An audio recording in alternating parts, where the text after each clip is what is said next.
Nous allons voir dans cette vidéo les diagrammes de distribution et de prédominance d'un couple acide-base. Nous allons faire ceci avec un exemple de couple acide-base. Nous allons prendre un couple acide éthanoïque ion éthanoate. L'acide éthanoïque est un acide faible, donc il va réagir par définition partiellement avec l'eau. Et dans l'état final, nous allons avoir donc la forme acide, la forme base et les ions oxonium dans la solution. La question est: quelle est la proportion de la forme acide et de la forme base dans la solution dans l'état final? Alors il faut que vous ayez déjà vu la précédente vidéo qui permet à partir du taux d'avancement final de déterminer la concentration des ions oxonium de la forme base et de la forme acide en résolvant une équation du second degré à une inconnue qui est le taux d'avancement. Je vous invite à revoir cette vidéo. Alors on peut faire à partir de ces trois relations quelques calculs. Si on change la concentration en soluté apportée de l'acide éthanoïque entre 10-1 et 10-6 mol par litre, on peut calculer les différents taux d'avancement et donc les concentrations des ions oxonium dans l'état final. Et si on a la concentration des ions oxonium, on peut calculer le pH. On peut alors, à partir de ces différentes valeurs, représenter la proportion de chaque espèce dans l'état final. Par exemple, pour un taux d'avancement de 1,3%, cela veut dire que l'on a 1,3% de forme base et 98,7% de forme acide dans le bécher dans l'état final. Et ainsi de suite, on voit que plus le pH augmente et plus la proportion de forme acide diminue et la proportion de forme base, inversement, augmente.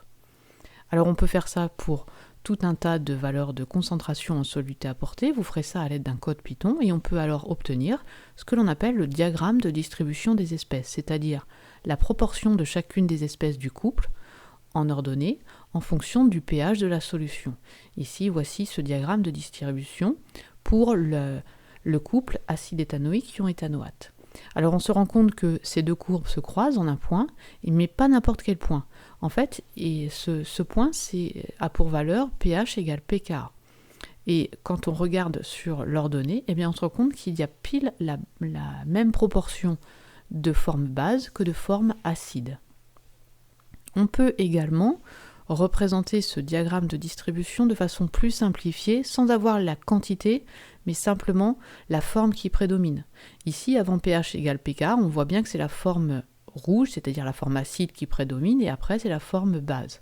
Donc c'est ce qu'on appelle le diagramme de prédominance. On va tracer un axe, on va mettre le pH égale pKa, à ce moment-là on a 50% de chacune des formes, et en dessous on a la forme acide qui prédomine, et au-dessus la forme base qui prédomine. C'est donc une façon plus simplifiée de représenter la proportion de chacune des espèces. Alors, bien sûr, cela se démontre, on peut démontrer ce diagramme de prédominance à partir de la constante d'acidité. On prend le log de cette constante, on développe un petit peu, on obtient une expression du pKa en fonction du pH que l'on peut exprimer ainsi: pH égale pKa plus log du rapport de la forme base sur la forme acide. Si ce rapport est inférieur à 1, eh bien on a un log qui est négatif, donc le pH est plus petit que pKa. Donc ici, la forme base est inférieure à la forme acide prédomine. Et inversement, si ce rapport est plus grand que 1, le pH est plus grand que pKa et on a la forme base qui prédomine. Alors, un petit exemple d'application, imaginons que vous ayez un bécher avec deux coupes acide-base en solution. Question: quelles sont les formes qui prédominent dans le milieu ici, dans l'état final? Eh bien, il suffit de mesurer le pH. Ici, on a un pH de 5,8. On a le diagramme de prédominance des espèces. Donc, on va représenter pH égale 5,8 sur ce diagramme. On voit donc que c'est la forme acide du premier couple qui prédomine et la forme base du deuxième couple qui prédomine. On a donc deux espèces. Les deux espèces suivantes qui prédominent, la forme acide et la forme base de l'autre couple.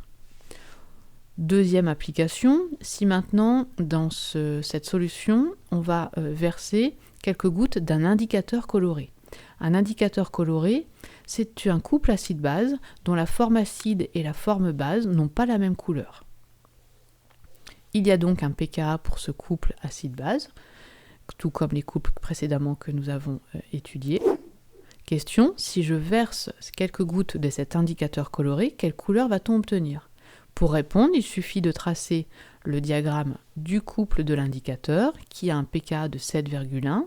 Si le pH est de 5,8, je vais donc avoir la forme acide de l'indicateur qui va prédominer, donc forcément sa couleur. On va donc avoir une coloration jaune dans la solution. Alors ceci, nous verrons que cela nous servira lorsque l'on fera des titrages acido-basiques. Alors, que devez-vous retenir dans cette vidéo? Eh bien, ce qui est un diagramme de distribution des espèces, ça représente la proportion de chacune des espèces du couple en fonction du pH, que le diagramme de prédominance permet d'avoir une représentation très rapide de la forme qui prédomine en fonction du pKa, et qu'un indicateur coloré est un couple acide-base dont la forme acide et base n'a pas la même couleur. Voilà pour cette vidéo et je vous dis à bientôt.